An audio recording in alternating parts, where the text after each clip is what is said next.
네, 빈출문제 풀이과정 중개사무소의 운영과 관련해서 살펴보고 있는데요. 오늘 먼저 매주 진행하고 있는 테마 정리, 기간에 관한 정리하고 있었죠. 시간과 일에 대한 기간 우리가 먼저 정리했었고, 지난주에는 월 단위의 기간들 정리했습니다. 이제 기간 정리의 마지막 테마가 년 단위의 기간 정리인데요. 유임을 보시면서 정리해 보겠습니다. 우리 과목 속에서 1년 규정하고 있는 부분들, 지문들입니다. 1번, 폐업신고 전에 개업공인중개사에 대해서 이 법에 의한 업무정지, 과태료 위반 행위를 사유로 행한 행정처분의 효과는 그 처분일로부터 1년간 다시 중개사무소 개설 등록한 자에게 승계된다. 이 1년간 업무정지나 과태료 처분의 효과를 재등록 개업공인중개사에게 승계시키고 있는 이유는 업무정지나 과태료 처분은 최근 1년 이내에 누적됨으로 인해서 또 다른 행정처분 사유를 구성하는 것이 있기 때문에 그렇죠.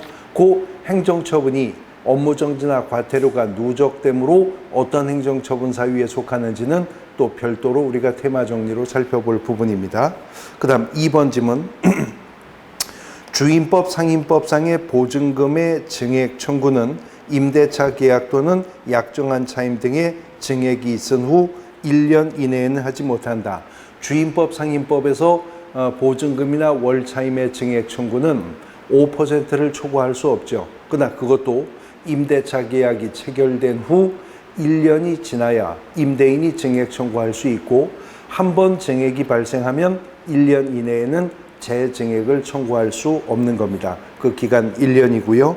그 다음 3번 지문. 상임법상 기간에 정함이 없거나 기간을 1년 미만으로 정한 임대차는 그 기간을 1년으로 본다. 다만 임차인은 1년 미만으로 정한 기간이 유효함을 주장할 수가 있다. 상가건물 임대차 보호법에서 임대차 계약 기간의 최단 기간 보장 규정이 1년입니다. 비교해 둘 것은 주택임대차 보호법 4조가 정한 최단 기간 보장은 2년, 잠시 후에 2년 구간에서 또 보게 될 겁니다. 상임법은 1년, 주임법은 2년입니다. 4번 지문. 거래정보사업자로 지정을 받은 후 정당한 사유 없이 1년 이내에 거래정보망을 설치 운영하지 않은 때에는 지정을 취소할 수 있다. 지정을 취소할 수 있는 사유 5가지 중에 바로 이 사유가 들어 있습니다. 그러므로 거래정보사업자는 지정을 받았다면 1년 안에는 정보망 설치 운영을 시작해야 된다는 거죠. 5번 지문. 중개사무소 개설 등록을 하고자 하는 자는 등록 신청일 전 1년 이내에 시도지사가 실시하는 실무교육을 이수해야 된다. 실무교육은 등록의 기준인데 등록 신청일을 기준으로 등록 신청일 전 1년 이내에 시행하는 실무교육이었어야 된다는 겁니다. 6번 지문. 폐업신고 후 1년 이내에 중개사무소 개설 등록 다시 신청하는 경우 소속 공인중개사가 고용관계 종료 신고 후 1년 이내에 개설 등록 신청하거나 다시 소속 공인중개사로 고용 신고 들어오는 경우, 그 다음에 개업 공인중개사가 폐업 신고 후 1년 이내에 소속 공인중개사로 고용 신고 들어가는 경우 등에서는 실무교육을 다시 받지 않고 이동이 가능하다 하는 지문이죠. 7번 지문. 중개보조원은 직무교육을 받아야 되는데요. 중개보조원의 직무교육도 고용신고일 전 1년 이내에 시행하는 직무교육 받도록 하는 것입니다. 8번 지문.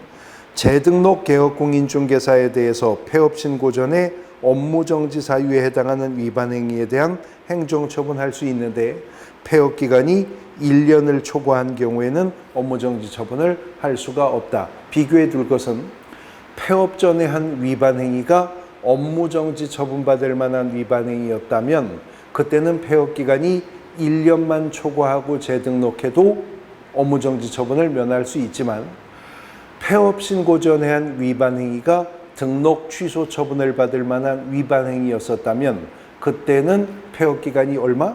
3년을 초과하고 재등록해야 폐업 전 위반 행위에 대한 등록 취소를 면할 수 있게 되는 겁니다. 9번 지문. 사무소 이전 전 등록관청이 송부할 서류 중에는 최근 1년간의 행정처분 서류 및 행정처분 절차가 진행 중인 서류에 관련 서류가 포함된다. 1년간의 행정처분 서류를 이전 전 등록관청이 이전 후 등록관청에 송부하도록 하는 이유도 업무정지나 과태료 처분의 효과가 1년간 승계되는 효과가 있고 1년 이내에 누적이 됨으로 인해서 그 누적의 효과로 또 다른 행정처분 사유가 만들어지기도 하기 때문에 그렇죠. 10번 지문. 장사 등에 관한 법률상 설치기간이 끝난 이 설치기간 이제 오늘 년 단위의 기간 가장 마지막에서 볼 건데 30년인데요. 그 설치기간이 끝난 분묘 연고자는 설치기간이 끝난 날부터 1년 이내에 해당 분묘에 설치된 시설물을 철거하고 매장된 요구를 화장하거나 봉안해야 된다. 1년 이내에 하도록 하고 있습니다. 11번 토지거래 허가구역의 면적 산정에서 특례인데요. 일단의 토지 이용을 위해서 토지거래 계약을 체결한 날로부터 1년 이내에 일단의 토지 전부 또는 일부에 대해서 토지거래 계약을 체결한 경우에는 그 일단의 토지 전체에 대한 거래로 본다. 여기서 일단의 토지라 함은 동일인 소유로서 서로 인접하여 하나의 용도에 이용될 수 있는 토지를 말한다. 농지일 경우라면 토지거래 허가구역 안에서는 500제곱미터를 초과할 때 토지거래 허가의 대상이 되는 거죠.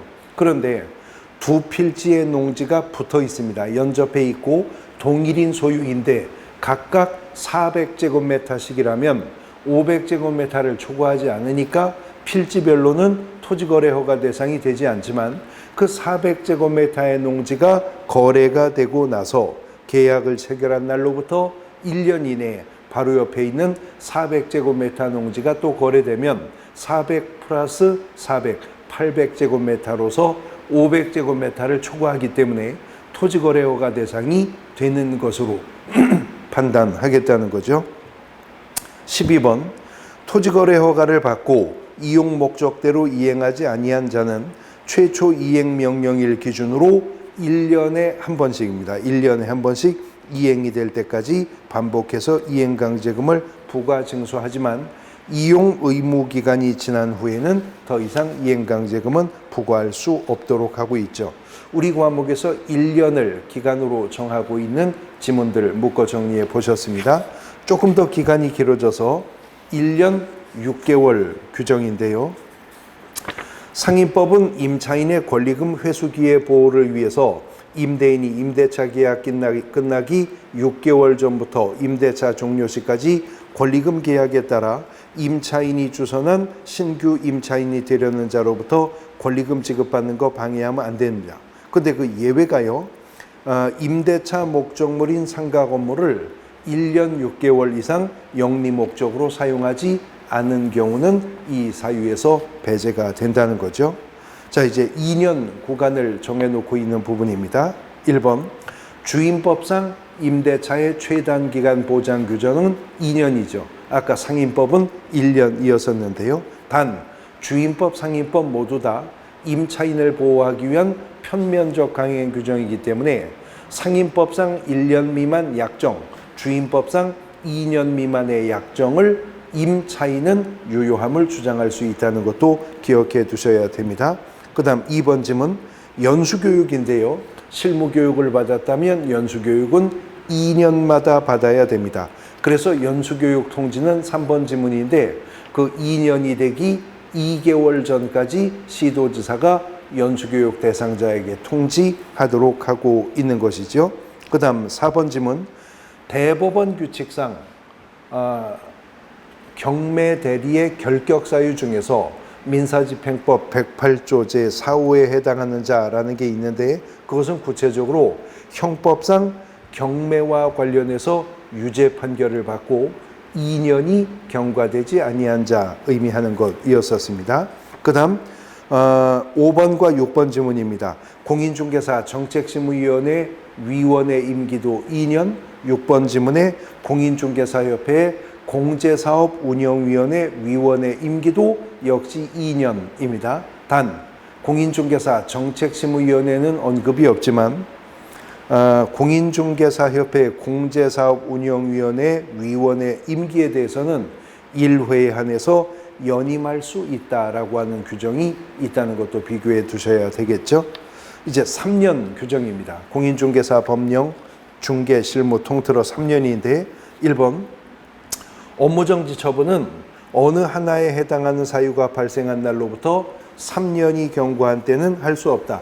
비록 업무정지 위반 행위가 있었다 하더라도 위반 사유가 발생한 날로부터 3년이 지났다면 그 후에는 적발해도 업무정지 처분 내릴 수가 없다는 거죠.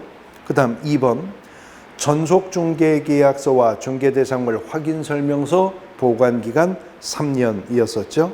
3번 공탁한 공탁금의 회수 제한 기간도 3년이었었던 것이고요. 그 다음 4번, 5번 자격 취소와 등록 취소는 각각 3년, 3년간 결격 사유에 속한다. 그러나 자격이 취소되었을 때 3년간 결격에 해당한다는 것은 예외가 없지만 등록이 취소되었을 때 등록 취소 후 3년의 결격 기간이 적용된다는 것에 대해서는 3가지 예외가 있다는 것도 기억하고 계셔야 되겠습니다.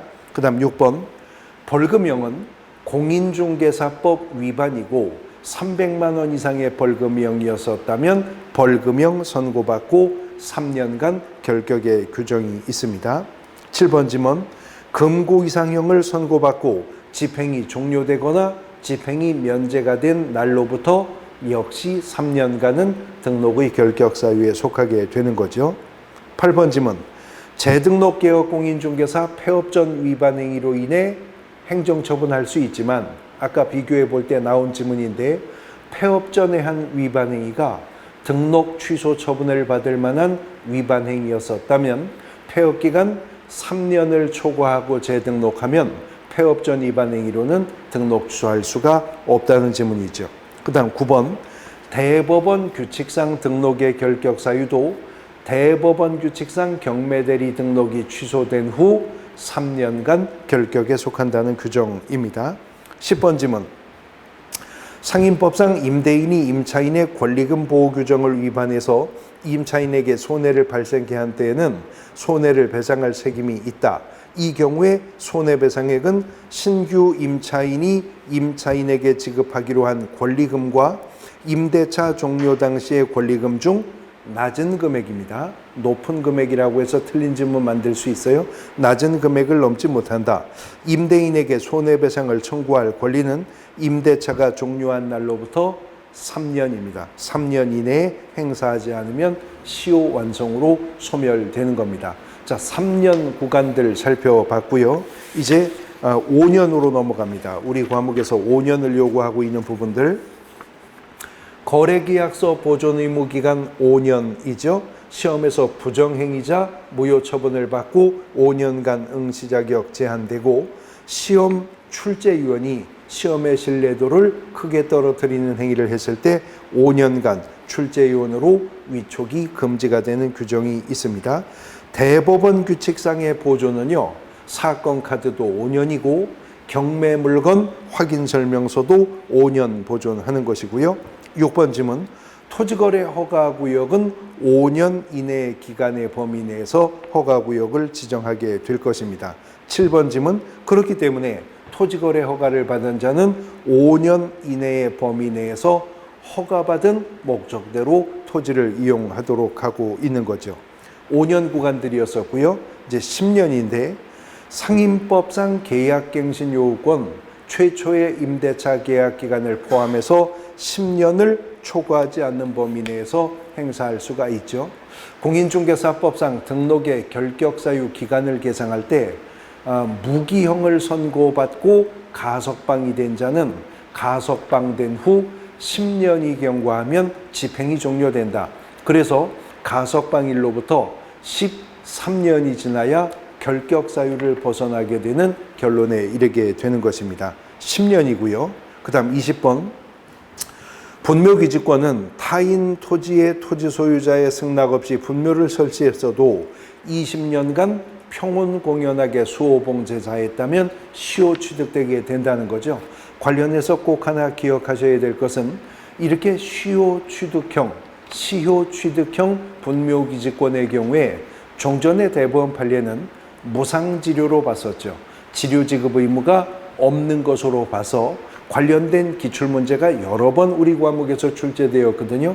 근데 올해 대법원 전원 합의체가 기존의 대법원 판례를 폐기하고 이렇게 시효 취득되는 분묘기지권이라 하더라도 토지 소유자가 치료 지급을 요청하면 그때로부터 치료 지급 의무가 있다라고 판례를 바꾸었다는 거 기억하고 계셔야 됩니다.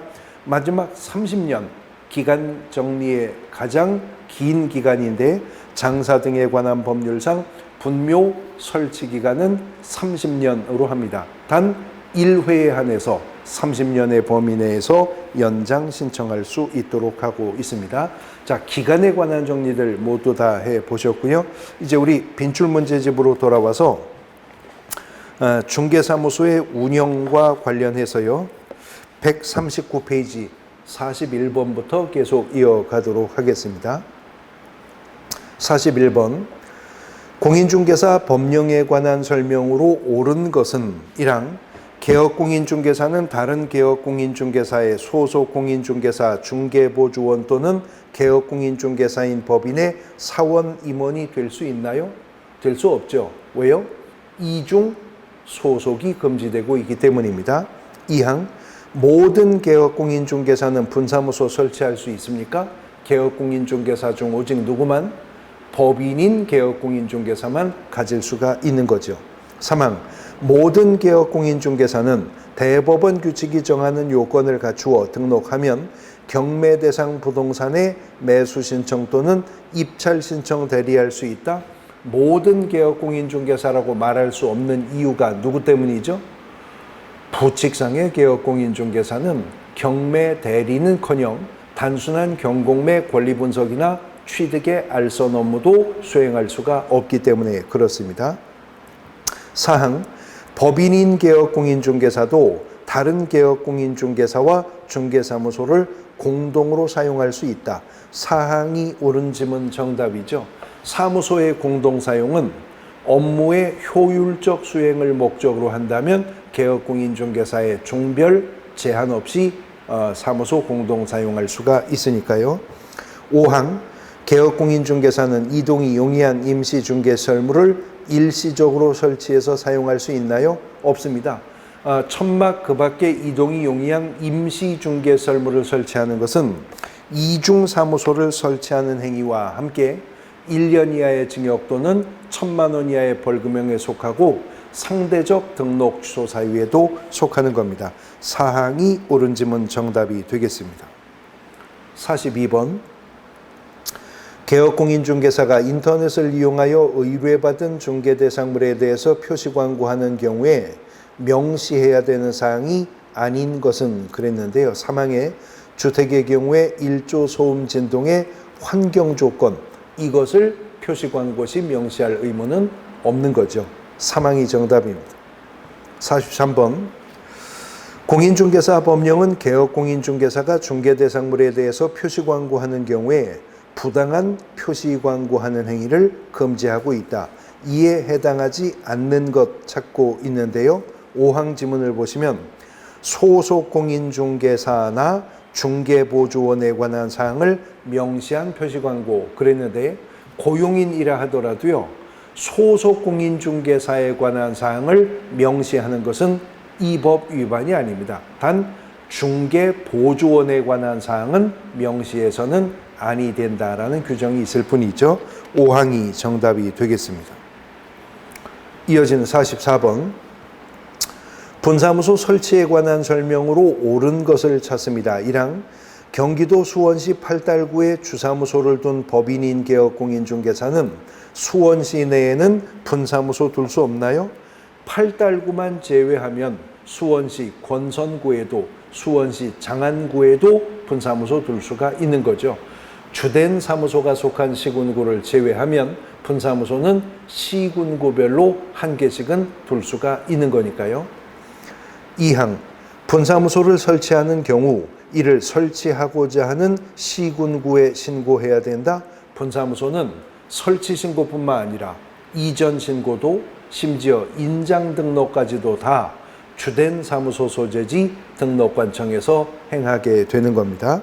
사망, 분사무소 설치 신고하는 때에는 신고서에 법인인 중개사무소의 등록증 및 법인 등기사항 증명서를 첨부한다. 이런 것은 분사무소 설치 신고 시 구비 서류가 아니죠. 분사무소 설치 신고 시 제출할 서류 3가지가 있는데 책임자의 실무교육 수료증 사본, 분사무소 확보 증명 서류, 그리고 보증 설정 증명 서류가 제출 서류였었던 겁니다.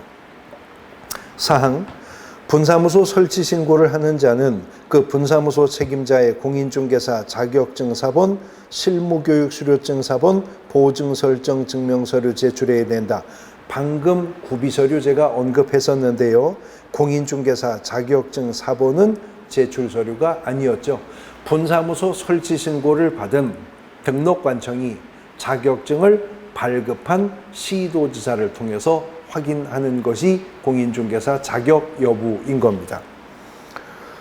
5항, 법인이 분사무소 2개소를 설치하는 경우에 해당 법인은 최소한 2억 원의 보증을 추가 설정해야 된다. 지금 제가 추가 설정액을 말했기 때문에 2억 원 이상이 맞는 거죠. 5항이 정답이 되겠습니다. 만일 이 법인이 설정할 업무보증 설정 의무 금액을 물었다면 얼마요? 그땐 4억 원 이상이어야 할 것이고요. 5항이 정답입니다.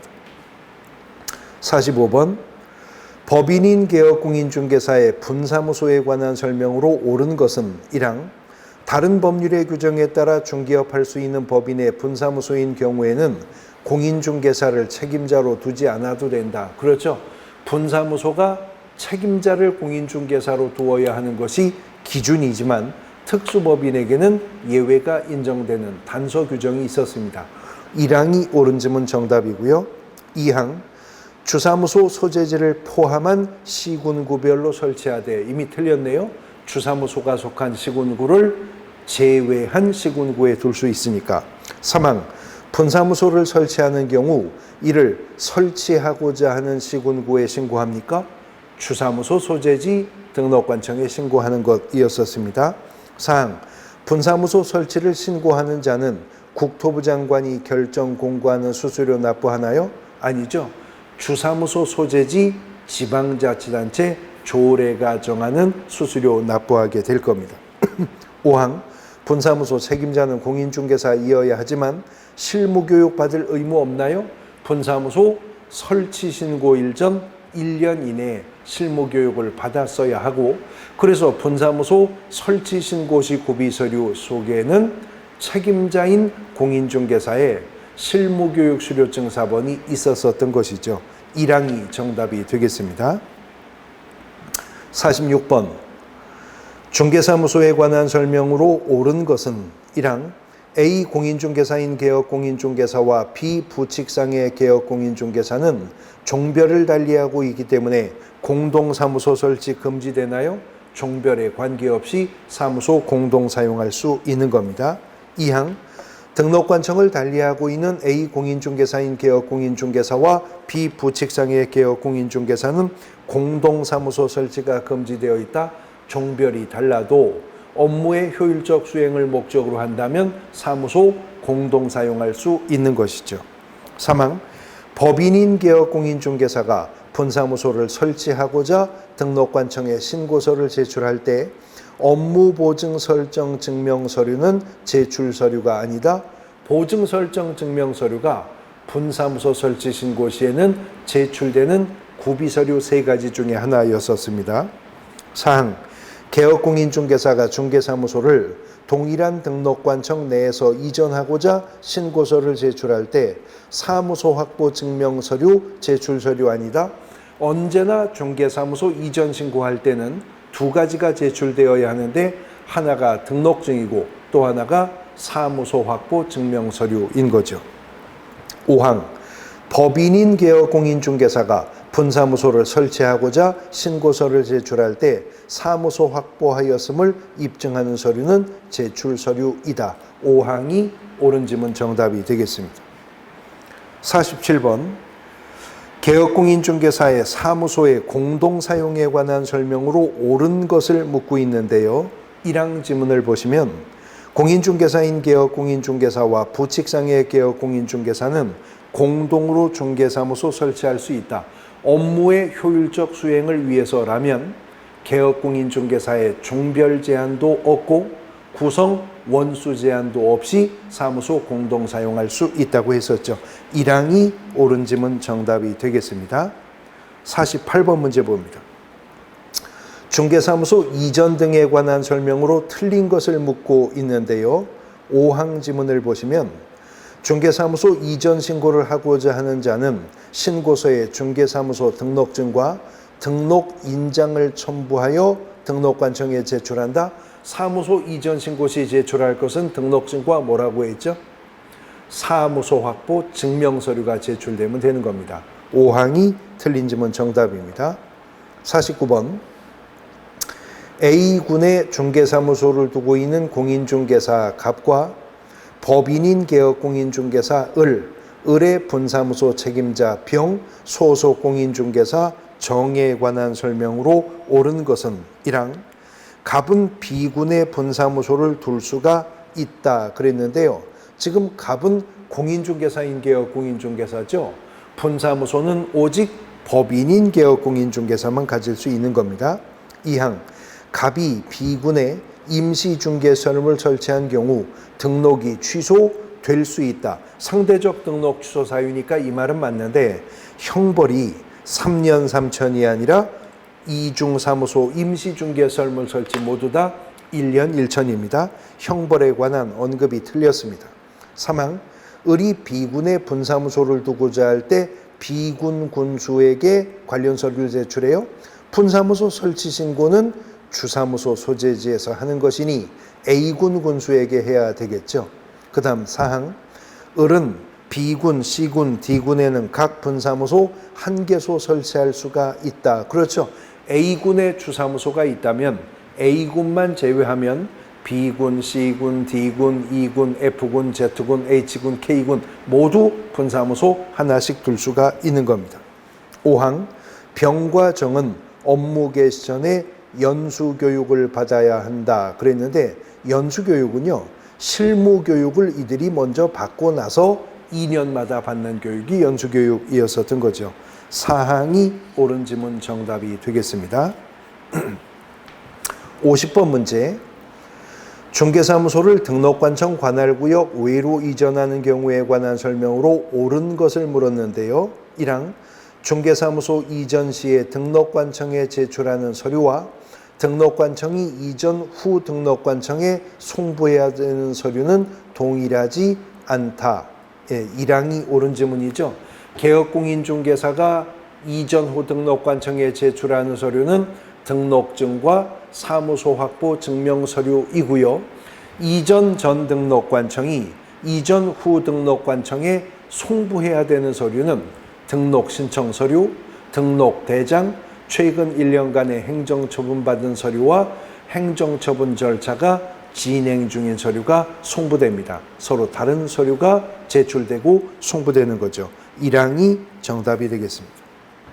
51번 공인중개사 법령상 중개사무소를 등록관청 지역 외의 지역으로 이전하고 이를 신고한 경우에 이에 관한 설명으로 옳은 것과 틀린 것을 바르게 표시한 것은 기억 개업공인중개사는 이전한 날로부터 10일 이내에 이전 전이 아니라 이전 후 등록관청에 신고합니다. 기억 틀렸고 니은 이전 신고 전에 발생한 사유로 인한 개업공인중개사에 대한 행정처분 이전 전이 아니라 이전 후 등록관청이 행하는 거죠. 니은도 틀렸고 디귿 이전 신고를 받은 등록관청은 원래 중개사무소 등록증에 변경사항을 기재하여 교부할 수 있다. 자, 이건 등록관청 관할구역 내에서 이전했을 때 가능한 얘기입니다. 그런데 51번 문제에서 제가 등록관청 관할지역 외의 지역으로 이전했다고 말했죠. 그래서 디귿도 틀립니다. 모두 틀렸습니다. 1항이 정답이 되겠습니다. 52번 인장 등록에 관한 설명으로 틀린 것을 묻고 있습니다. 5항을 보시면 5항 개업공인중개사가 인장을 변경한 경우에 변경 등록 10일 이내가 아니라 7일 이내에 변경 등록하는 거였었죠. 기간 정리해서 우리가 봤었던 것이고요. 5항 정답입니다. 53번 인장 등록에 관한 설명으로 또 틀린 것을 물었는데요. 역시 5항 지문을 보시면 해당 중개행위를 수행한 소속공인중개사는 중개대상물 확인설명서를 작성하여야 하며, 여기가 틀렸죠. 확인설명서를 작성할 권한은 있지만 소속공인중개사가 확인설명서를 작성할 의무는 없습니다. 다만 개업공인중개사와 함께 거래계약서 확인설명서에 서명 및 날인할 의무가 있는 것일 뿐이죠. 5항이 정답이 되겠습니다.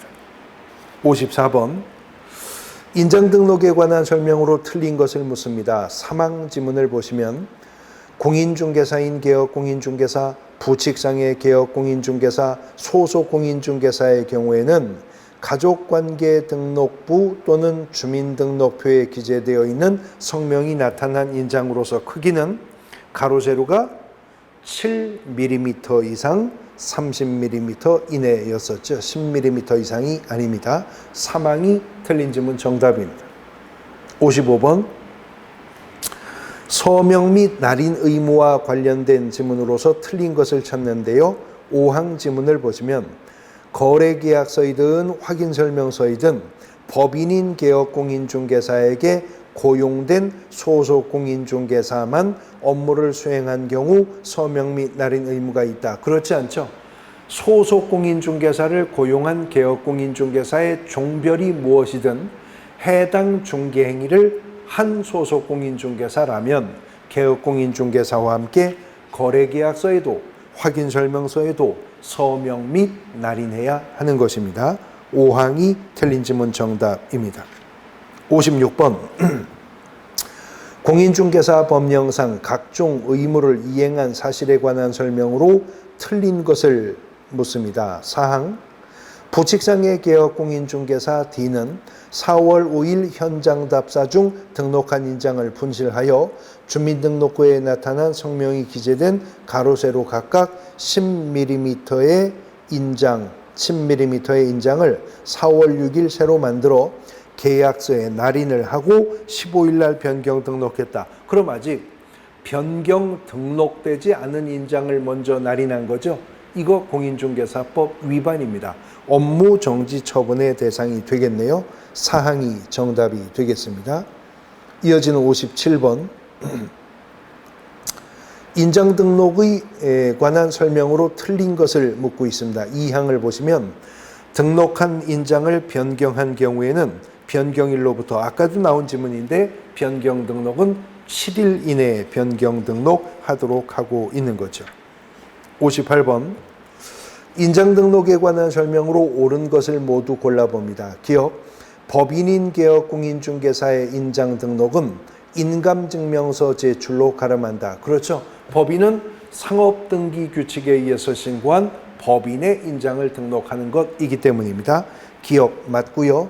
니은 소속공인중개사는 등록한 인장을 변경한 때 역시 소속공인중개사도 변경 등록은 10일이 아니라 7일 이내 변경 등록입니다.